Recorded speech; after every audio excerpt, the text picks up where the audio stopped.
Welcome to this explainer. $39 trillion. I mean, it's a number so mind-bogglingly large it's almost impossible to wrap your head around, right? But today we are unpacking the absolute most urgent data regarding our national fiscal crisis. We're looking at a story that has been quietly building for decades, and the thing is, it's reaching a major dramatic climax right now. This isn't just about abstract numbers floating around Washington either. We're talking about a ticking clock scenario that has massive macroeconomic implications and, honestly, direct impacts on your everyday life and your personal wallet. It's a really complex issue, but stick with me, because by the end of our time together, you're going to see the exact blueprint of where we are, how we actually got here, and what all of this means for your financial future. Okay, let's dive into this. $39 trillion. Just let the sheer shock value of that number sink in for a second. To put that into perspective, if you spent $1 million every single day since the year zero, you still wouldn't even be close to spending $39 trillion. Crazy, right? But what is truly staggering here isn't just the size of the number itself, it's the velocity at which it's growing. Based on historical data, this figure has roughly doubled in just the past 15 years alone. We've definitely seen periods of high debt before, usually during major wars or severe economic downturns. But what we are experiencing right now, it is completely unprecedented during a time of general peace and economic expansion. And honestly, that unprecedented growth leads us right to the ultimate high-stakes question. Is America actually headed for a historic default? We are currently facing a very real, immediate, ticking clock threat known as the X date, and it's projected for mid-2026. You see, the government has hit its legal borrowing limit. So right now, the Treasury is relying on what are called extraordinary measures, just to keep paying the bills. We're talking about things like temporarily suspending investments in federal retirement funds. But let's be real, those measures are essentially just digging through the couch cushions for loose change. When those extraordinary measures finally run out, at that mid-2026 X date, the United States literally will not have enough cash on hand to meet all its financial obligations on time. All right, Section 1, Debt versus Deficits Explained. Before we go further, let's clear up the jargon. Think of it like your own personal finances. First, you have the deficit. The deficit is simply the annual difference between what the government brings in through taxes and what it spends. Basically, it's your monthly overspending. Right now, the federal government is projected to run an annual deficit of roughly $1 trillion for fiscal year 2026. And that deficit? Well, that feeds directly into the debt. The debt is the total accumulated amount of money the government owes from years and years of running those annual deficits. It's exactly like your accumulated credit card balance that just keeps rolling over month after month. So to sum it up, the $1 trillion deficit is the yearly shortfall that continuously builds up that massive $39 trillion debt balance. And this brilliantly illustrates exactly why this is happening. When you break down the projected 2026 federal budget, just look at the massive slices of the pie here. 62% of our entire budget is going to mandatory spending. That's programs like Social Security and Medicare. Now look at another absolutely huge chunk. 19% is going just to net interest. That is literally just the cost of carrying our debt. And that leaves a rapidly shrinking sliver of just 20% for discretionary spending. Think about that. That tiny 20% slice has to cover literally everything else. National defense, education, infrastructure, research and development, you name it. Mandatory obligations and skyrocketing interest payments are just completely squeezing out our ability to invest in the country's future. Section 2, the ticking clock. Walk with me through this incredibly stark timeline. Back in January 2025, the debt limit suspension actually expired, and the limit was reinstated at roughly $36 trillion. Obviously, we are already well past that. That brings us to the catastrophic mid-2026 X date we discussed a minute ago, where a historic default becomes a mathematical reality if lawmakers just sit on their hands.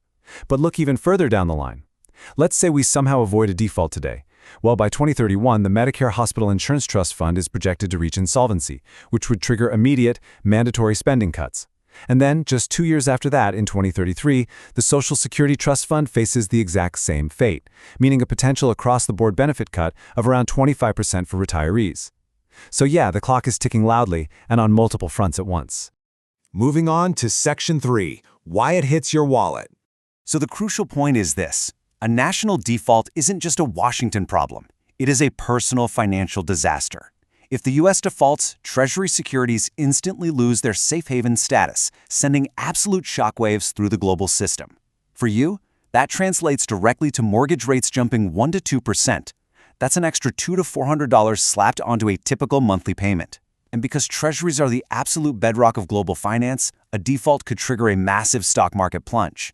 You could potentially see 10 to 20% wiped off your 401k retirement accounts almost overnight. On top of that, you'd see immediate spikes in credit card and auto loan rates. And on a broader macro scale, the resulting economic contraction could cost the U.S. economy up to 6 million jobs.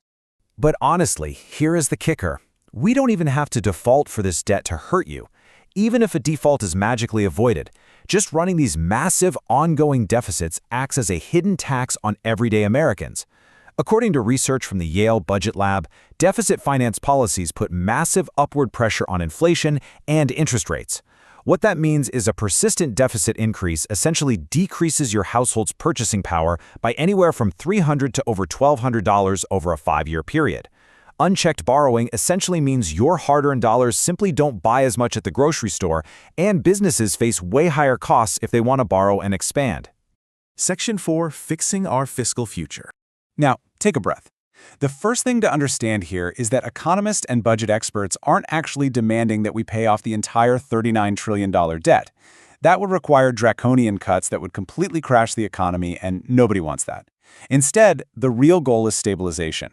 A major bipartisan target proposed by groups like the Committee for Economic Development is simply reducing our debt-to-GDP ratio to 70% over the next 20 years. Right now, it's hovering over 100%. Bringing it down to that 70% mark is widely recognized as a stable level for advanced economies. It ensures the country can comfortably manage its obligations without crowding out vital private investment. Let's move to and see how this builds a realistic path forward.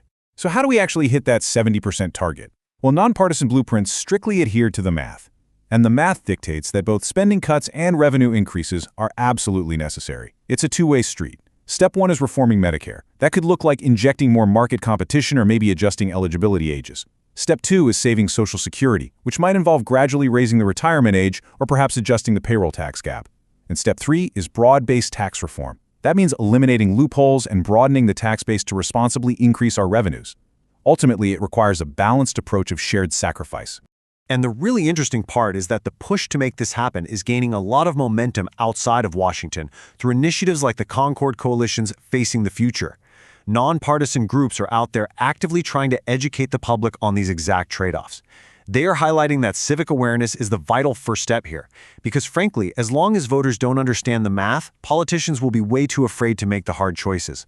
Breaking the legislative gridlock literally starts with an informed public demanding a sustainable fiscal path from their representatives. Which brings us to our final and definitely most important question. We have the data, we have the bipartisan blueprints, we know exactly what happens to your wallet if we fail. The only missing ingredient right now is the political will to overcome hyperpolarization. Can our leaders set aside their partisan differences to save the nation's economic future before that mid-2026 X-date crashes down on us? Or will we just let the clock run out on the American economy? That, my friends, is the $39 trillion question. Thanks so much for watching this explainer.